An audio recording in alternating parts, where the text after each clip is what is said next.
வெற்றிமாறன் அவர்களோட கதைகள்லாம் நம்ம தொடர்ந்து பார்த்துட்டு தான் சார் வந்துட்டு இருக்கோம். அப்போ இதுவும் அந்த மாதிரியான ஒரு விஷயங்களை வந்து கிரியேட் பண்ணும் அப்படின்றத நம்ம நம்பலாமா சார்? நீங்க கமர்ஷியலா பல விஷயங்களை மறைச்சிட்டார். சினிமாக்காரனா தான் இருக்காரே தவிர ஒரு ஆவணப்பட சத்திய சித்திரைவாக இல்லை யார் வெற்றிமாறன். அப்ப ஆரம்பிச்சது இந்த பயம். முழுக்க முழுக்க அந்த விடுதலை 1 என்பது பல விஷயங்களை அழுத்தமாக பதிவு செய்யப்படவில்லை. பல விஷயங்கள் மேலோட்டமாக படம் ஓடணும், ப்ரொடியூசருக்கு பணம் வரணும், இது வல்ல கதை. ஒரு சத்திய சித்திராவை என்ன கண்டுபிடிக்க முடியலையே. வன்முறை எங்க மொழி இல்லை, ஆனா எங்களுக்கு அந்த மொழியும் பேச தெரியும். அரசை வன்மையாக கண்டிக்கிற, காவல்துறையை வன்மையாக கண்டிக்கிற, காவல்துறையினுடைய போக்குகளை கண்டிக்கிற படமே எடுக்கலையே. ப்ரொடியூசர் தயாரிப்பாளர்களுக்கு அனுமதி கொடுக்கலையா? இல்லை இதுதான் இவர்களுடைய ஒரிஜினல் சிந்தனையா?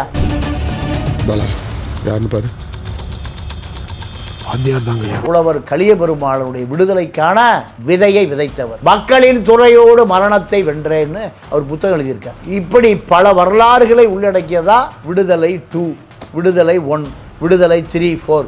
இது எதையாவது பதிவு செய்து மக்கள்கிட்ட கொண்டு சேர்க்க வேண்டியது தான் வெற்றிமாறனுடைய கடமையை தவிர, நீ சினிமாவில் இருந்தால் 50 வருஷம் உன்னை எல்லாம் மறந்துடுவான். வரலாறுகளை யாரும் மறக்க முடியாது. அதனால் எல்லாம் நேற்று வந்தவன், வழி தெரியாதவன், எல்லாம் BMW, பென்ஸ் காரு, கஞ்சா குடிக்கிறவன், சாராயம் குடிக்கிறவன், இப்படி எல்லாம் பெரிய பெரிய இயக்குனராக மாறிட்டான். ஆனால் வரலாறுகளை பதிவு செய்வதற்கு ஆளே இல்லை. தமிழரசன் மீது மக்கள் வைத்திருந்த அந்த பாசம், அதில் ஏதாவது ஒரு சீன் இருக்குமா? நான் கேட்குறேன், வெற்றிமாறனை பார்த்து கேட்குறேன், அப்படி ஒரு சீன் வைக்கிறதுக்கு உனக்கு தெம்பு திராணி இருக்கா? தமிழரசனையும் கலியபெருமாளை வைத்து வியாபாரம் செய்த கார்பரேட்டர் தான் மாறி இருக்க. வயதான தாயை கூட்டிகிட்டு போய், அந்த அம்மாவுக்கு 3 பசங்க, 3 பேருமே தமிழரசனுடைய விடுதலை படையில் இருக்காங்க, 3 பேருமே தலித் குடும்பம். அந்த அம்மாவை கையை நீட்ட சொல்லி பழனிசாமின்னு ரூல் தடியில் அடிக்கிறான். வயசான பாட்டிய கையெல்லாம் ரத்தம் வடியுது. ஏன் அவனுக்கு விஷம் கொடுக்கல? பெத்த உள்ள எப்படியா விஷம் கொடுப்பான்னு அந்த பொம்பளை கேட்கிறா. அப்படி ஒரு சீன் இருக்குமா? இதை பதிவு பண்ணுவாரா? இல்ல அவருக்கு தெரியலையா? அவருக்கு தாஜ் ஹோட்டல்ல ரூம் போட்டுதான் டிஸ்கஷனே ஆரம்பிக்கும், இல்லைன்னா ஊட்டியில ரூம் போட்டுதான் டிஸ்கஷனே ஆரம்பிக்கும். தத்துவம் இல்லாத தலைவர்கள் ரசிகரை மட்டும்தான் உருவாக்குவாங்க, அது முன்னேற்றத்துக்கு வழிவகுக்காது. ரயில் கவிப்புல குற்றவாளி யாருன்னா காவல்துறை. ஈழத்தமிழர் பிரச்சனைக்கு ரயில் தண்டவாளம் தகர்க்கப்படும். அப்ப ரயிலை நிறுத்தி இருக்கணும். சொன்ன பிறகும் கலட்டி விடப்பட்ட தண்டவாளத்தில் புகைவண்டியை ஓட்டிய குற்றவாளிகள் யார்? இந்த தேசத்துக்கு விடுதலையை பெற்றுக் கொடுப்பதற்கான வித்துவாய் இந்த சமூகத்துக்கு கொடுத்த அந்த பதூசி அம்மாவை கீழே விழுந்துருமா? அத்தனை போலீஸ்காரன் பூட்ஸ்காரில் மிதிப்பான வயசான பாட்டி. இப்படியெல்லாம் ரத்தம் சிந்தக்கூடிய பல வரலாறுகள் இருக்கு. அப்படி ஏதாவது ஒரு சீனை வச்சா தாயா அது விடுதலை, அதற்கு பேர். நீங்கள் கட்டமைச்சிருக்கிற இந்த ஜாதி மதம் பிரிவினைவாதம் எதை வச்சு உங்கள் அமைப்பால் அரசியல் பண்ண முடியாமல் போச்சு.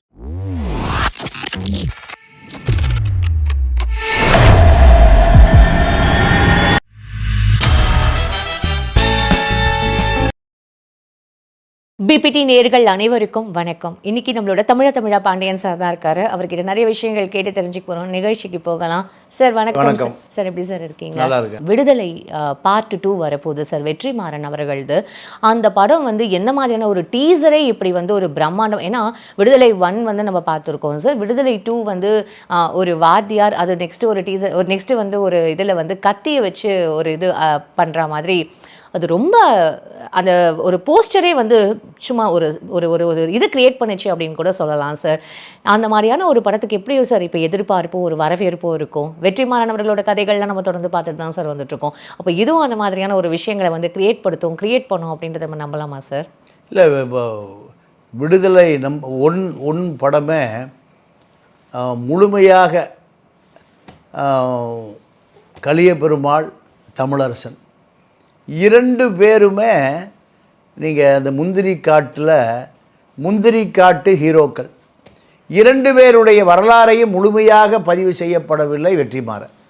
நீங்கள் கமர்ஷியலாக பல விஷயங்களை மறைச்சிட்டார். பல சினிமாக்காரனா தான் இருக்காரே தவிர ஒரு ஆவணப்பட சத்திய சித்திரைவாக இல்லை யார் வெற்றிமாறன். ஏன்னா நீங்கள் அந்த முதல் பார்ட்டில் அந்த ரயில் கவிப்பில் குற்றவாளி யாருன்னா காவல்துறை. நீங்கள் முதல் நாளே போஸ்ட் அடித்து ஓட்டிட்டாங்க. ஈழத்தமிழர் பிரச்சனைக்கு ரயில் தண்டவாளம் தகர்க்கப்படும். அப்போ ரயிலை நிறுத்தி இருக்கணும். ரயிலை நிறுத்தியிருக்கணும். ஆனால் இந்த இயக்கத்தின் மீது மக்களுக்கு வெறுப்பு வரணும், இந்த இயக்கத்தை மக்கள் புறக்கணிக்கணும் என்பதற்காக தண்டவாளம் கலற்றி விடப்பட்ட தண்டவாளத்திற்கு தண்டவாளம் கலற்றி விடப்பட்டது என்ற தகவலை ஸ்டேஷன் மாஸ்டர்கிட்ட இந்த குழு தமிழ்நாடு விடுதலை படை சொல்லிடுச்சு. சொன்ன பிறகும் கலட்டி விடப்பட்ட தண்டவாளத்தில் புகைவண்டியை ஓட்டிய குற்றவாளிகள் யார்? காவல்துறை.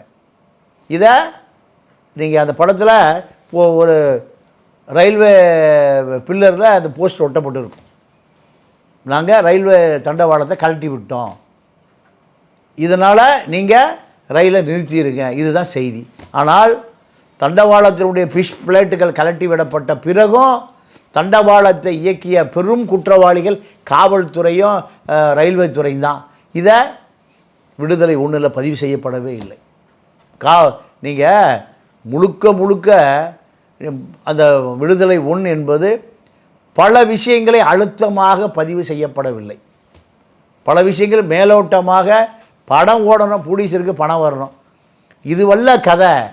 ஒரு சத்யஜித்ராவை இன்னும் கண்டுபிடிக்க முடியலையே. பல வெற்றிமாறன் இருக்காங்க, பல ரஞ்சித் இருக்காங்க, பல மாரி செல்வராஜ் இருக்கார். இருந்தாலும் ஒரு சத்யஜித்ரே எங்கே அரசை வன்மையாக கண்டிக்கிற, காவல்துறையை வன்மையாக கண்டிக்கிற, காவல்துறையினுடைய போக்குகளை கண்டிக்கிற படமே எடுக்கலையே. அப்போது ப்ரொடியூசர் தயாரிப்பாளர்களுக்கு அனுமதி கொடுக்கலையா, இல்லை இதுதான் இவர்களுடைய ஒரிஜினல் சிந்தனையா? நீங்கள் முந்திரி விளைஞ்சு நிற்கும், அறுவடை செய்வதற்கு நீங்கள் அரசு மக்களுக்கு கொடுத்த நிலத்தில் விவசாயம் செய்து குத்தகை கொடுக்குற அந்த மக்கள் ஒரு காலகட்டத்தில் நிலத்தை விட்டு வெளியேறுகிறான், அரசியல்வாதியும் அதிகாரியும் சேர்ந்துட்டு. மக்கள் எங்கே போகுதுன்னே தெரில, போய் தமிழரசுக்கிட்ட தான் சொல்கிறாங்க. தமிழரசு என்ன பண்ணுறாரு, அறுவடை திருவிழான்னு 1000 பேரை கூட்டிகிட்டு போய் அறுவடை பண்ணி வீட்டுக்கு எடுத்துகிட்டு வந்துடுறாரு. ஒரு அரசாங்கம் நடத்தினார். யார்? தமிழரசன். நீங்கள் தமிழரசனுடைய வழக்கறிஞர் சங்கரசுப்பு சொல்கிறாரு, கடலூரில் ஒரு ஜாமீன் கொடுக்கணும், ஜாமீன் கொடுக்கறதுக்கு 2 பேர் ஜாமீன் வேணும்னு ஒரு ஆள்கிட்ட தகவல் சொல்லி விடுறாரு. இந்த சங்கரசுப்பு இங்கே இருக்கார், அண்ணா நகரில் மூத்த வழக்கறிஞர், மக்கள் வழக்கறிஞர். கடலூரில் 100-150 ஆண்களும் பெண்களும் பத்திரத்தோடு நிற்கிறான் கடலூர் கோர்ட்டில். நீதிபதி எட்டி வெளியே பார்க்குறாரு, என்ன இவ்வளோ கூட்டம் இன்னைக்கு கோர்ட்லன்னு. தமிழரசனுக்கு ஜாமீன் கொடுப்பதற்காக வீட்டு பத்திரத்தோடு 200 பேர் வந்திருக்காங்க. எத்தனை பேர்? அத்தனை பேர் தலித் மக்கள். நீதிபதி எட்டி பார்த்துட்டு ஆச்சரியப்பட்டு போய் அதில் 2 வயதான மூதாட்டியை கூப்பிடுறாரு. நீங்கள் 2 பேரும் தான் ஜாமீன், ஆனால் உங்களுடைய நிலம் பறிமுதல் செய்யப்படும். ஏன்னா ஜாமீன் கொடுத்துட்டு கோர்ட்டுக்கு வர மாட்டா, தப்பிச்சு ஒரு தலைமறைவாயிருவார். யார்? தமிழரசன். அப்போது அந்த 2 மூதாட்டிகளும் சொல்கிறான், அந்த மகாராசன் கொடுத்த நிலம் அவனே இல்லைன்னா நிலம் போனால் என்ன எசமான்ற ஐயா, ஜாமீன் அவனை கொடுங்க என் பிள்ளைய. மக்கள் எவ்வளோ நேர்மையாக இருக்காங்கல்ல. தமிழரசன் மீது மக்கள் வைத்திருந்த அந்த பாசம், அதில் ஏதாவது ஒரு சீன் இருக்குமா? நான் கேட்குறேன், வெற்றிமாறனை பார்த்து கேட்குறேன், அப்படி ஒரு சீன் வைக்கிறதுக்கு உனக்கு தெம்பு திராணி இருக்கா? தமிழரசனையும் கலிய பெருமாளை வைத்து வியாபாரம் செய்த கார்பரேட்டை தான் மாறி இருக்க. காவல்துறை தொடர்ந்து பல வருடங்கள் தேடப்பட்ட குற்றவாளி தமிழரசன். தமிழரசனை ஒரு வீட்டுக்கு வருவார் தெரிந்த பிறகு அந்த தாயிட விஷத்தை கொடுத்து அவனை கொன்னுருன்னு போலீஸ் விஷத்தை கொடுத்துட்டு போகிறான். விஷத்தை கொடுத்துட்டு போகிறான். அந்த தாய் விஷத்தை கொடுக்கலை. 2 நாள் தமிழரசு இருந்துட்டு கிளம்பி போன தகவல் கிடைச்சி காவல்துறை படையே வருது. வந்த பிறகு அந்த வயதான தாயை கூட்டிகிட்டு போய், அந்த அம்மாவுக்கு 3 பசங்க, 3 பேருமே தமிழரசனுடைய விடுதலை படையில் இருக்காங்க, 3 பேருமே தலித் குடும்பம். அந்த அம்மாவை கையை நீட்ட சொல்லி பழனிச்சாமின்னு ஒரு டிஎஸ்பி ரூல் தடியில் அடிக்கிறான் வயசான பாட்டியை. கையெல்லாம் ரத்தம் வடியுது. ஏன் அவனுக்கு விஷம் கொடுக்கல? என் பெத்த புள்ள எப்படியா விஷம் கொடுப்பேன்னு அந்த பொம்பளை கேட்குறான். அப்படி ஒரு சீன் இருக்குமா? நான் வெற்றிமாறனை பார்த்து கேட்குறேன், அப்படி ஒரு சீனை உன்னால் வைக்க முடியுமா? இதை விட இன்னொரு விஷயம் என்னென்னா, பல நாள் பட்டினி கிடப்பார். நீங்கள் அப்படி ஒரே நாள் அவர் பட்டினி பசி தொடர்ந்து நடந்தே போவார். ஒரு தக்காளி கூட ஒரு பொம்பளை விற்கிறதுக்கு வர்றான், எவ்வளோன்னு கேட்குறான். எவ்வளோ அந்த காலத்தில் 2 ரூபா சொல்லுவோம் அந்த அம்மா. 2 ரூபா தான் வச்சுருக்காரு. சோப்பில் இருக்கிற 2 ரூபாய் எடுத்து அந்த அம்மாட்ட கொடுத்துட்டு அந்த தக்காளி கூடையை வாங்கி தலையில் வச்சுட்டு பல நாள் சாப்பாடு அந்த தக்காளி தான். இதை பதிவு பண்ணுவாரா இல்லை அவருக்கு தெரியலையா? அவருக்கு தாஜ் ஹோட்டலில் ரூம் போட்டு தான் டிஸ்கஷனே ஆரம்பிக்கும், இல்லைன்னா ஊட்டியில் ரூம் போட்டு தான் டிஸ்கஷனே ஆரம்பிக்கும். இதை விட எனக்கு ஒருத்தர் தொலைபேசியிலே தொடர்பு கொண்டார். ஒரு அடிப்படை வறுமை கோட்டுக்கு கீழே இருக்கிற ஒரு தலித் குடும்பத்தில் போய் அந்த தோழன், இவருடைய தோழன் போய் தங்குறார். தங்குகிற பொழுது ஒரு சின்ன ஓலை குடிசை, தாயும் தந்தையும் மகனும் படுத்திருக்காங்க. 3வது இவர் படுத்திருக்கார். யார்? தமிழரசன் படுத்திருந்தோடனே படுத்திருக்கிறாரு.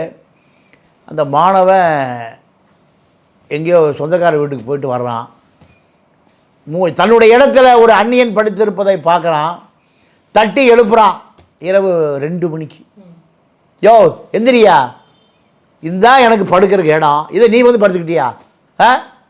உன்னுடைய நக்சல்பாரி கொள்கை, உன்னுடைய தலித் கொள்கை, உன்னுடைய தமிழ் தேசிய கொள்கைலாம் போய் மாட்டுக்கொட்டையில் வச்சுக்கியா போயா. அந்த மாணவன் சொன்ன பிறகு மன்னிச்சுக்கப்பா எந்திரிச்சு போய் எரும மாடு சாணிகளும் இவ்வளவு பெரிய கொசுக்களும் படுத்திருக்கிற இடத்துல சாக்கை விரித்து ஒரு சாக்கை முழுதாக போர்த்தி கொண்டு படுத்து உறங்கினார் என்ற வரலாறை நான் வருஷம் பருக்கைக்கு கூட்டம் நடத்துகிற போது என்னை கூப்பிடுவாங்க. நல்லா இப்போ போக முடியறதில்ல. ஒரு 2 வருஷத்துக்கு முந்தி கூட போயிருந்தேன். அப்போது இந்த தகவலை நான் சொன்ன பிறகு அந்த மாணவன் எங்கேயோ திட்டக்குடியில் இப்போ ஒரு ஹாஸ்டல் வார்டனாக இருந்து ரிட்டையர்ட் ஆக போகிறார். இதை கேட்டுட்டு என் தொடர்பு என் ஃபோனில் வந்தார். என் ஃபோனில் வந்து, ஐயா அதை நான் தான், ஐயா அந்த மாணவன் நான் தான், தமிழரசன்னு தெரியாமல் சின்ன வயசில் அவரை நான் படுத்த இடத்துல இருந்து விரட்டி விட்டேன். அவர் எங்கேயும் போகலை. எங்கே போய் படுத்திருந்தார்? மாடு படுத்திருக்கிற சாணி கட்டியிருக்கிற இவ்வளோ பெரிய கொசு, ஒரு கொசு கடிச்சேன்னா ஒரு 100 மில்லி ரத்தத்தை எடுத்துரும். அந்த இடத்துல படுத்து கிடந்தார். காலையில் போய் பார்த்து எங்கள் அப்பா அம்மாலாம் அதாவது ஒரு சாதி படையாச்சி பையன் இப்படி கிடக்கிறானடா நமக்காக, இப்படி என் தாயும் தந்தையும் என்னுடைய சகோதரன் வருத்தப்பட்டது இன்றைக்கே என்னுடைய நினைவில் இருக்குன்னு அந்த அவர் திட்டக்குடியில் ஒரு ஹாஸ்டல் வார்டனாக இருக்க எனக்கு ஃபோன் பண்ணார். இப்படி அந்த சீனை அவர் வைப்பாரா? இப்படி அடுக்கிக் கொண்டே போகலாம். இதுதான் விடுதலை. நீங்கள் 5 மாவட்டங்கள் அவர் வச்சதான் அரசியல். கடலூர், தருமபுரி, கிருஷ்ணகிரி, வேலூர், இப்படி அந்த தேவாரம், மனிதனே இல்லாத மரத்து போன மனிதன் இந்த தேவாரம் போய் நர வேட்டையாடுனானல்ல நக்சல்பாரின்னு எத்தனை இளைஞர்களை சுட்டு கொண்டான். ஒரு வழக்கு கூட பதிவு செய்யப்படவில்லை. ஒரு வழக்கு பதிவதற்கு கூட இங்கே ஒருத்தனுக்கு தெம்பு திராணியம் கிடையாது. தமிழரசனுடைய தாயார் பதூசி அம்மாள் மரணத்துக்கு நான் போயிருந்தேன். நானும் நம்ம அதியமான் நாம் தமிழர் கட்சி வெளியே போன அதியமானும் போய் கலந்துக்கிட்டோம். பலாயிரக்கணக்கான பேர் வந்திருந்தோம் அந்த அம்மாவோட இறுதி ஊர்வலத்துக்கு. அப்போது மகனை தேடி போகிற காவல்துறை பூரா பூட்ஸ்காரில் அந்த அம்மா உதப்பானுங்களாம். வயதான இந்த தேசத்துக்கு விடுதலையை பெற்றுக் கொடுப்பதற்கான வித்துவாய் இந்த சமூகத்துக்கு கொடுத்த அந்த பதூசி அம்மாவை கீழே விழுந்துருப்பான். அத்தனை போலீஸ்காரன் பூட்ஸ்காரில் மிதிப்பான வயசான பாட்டி.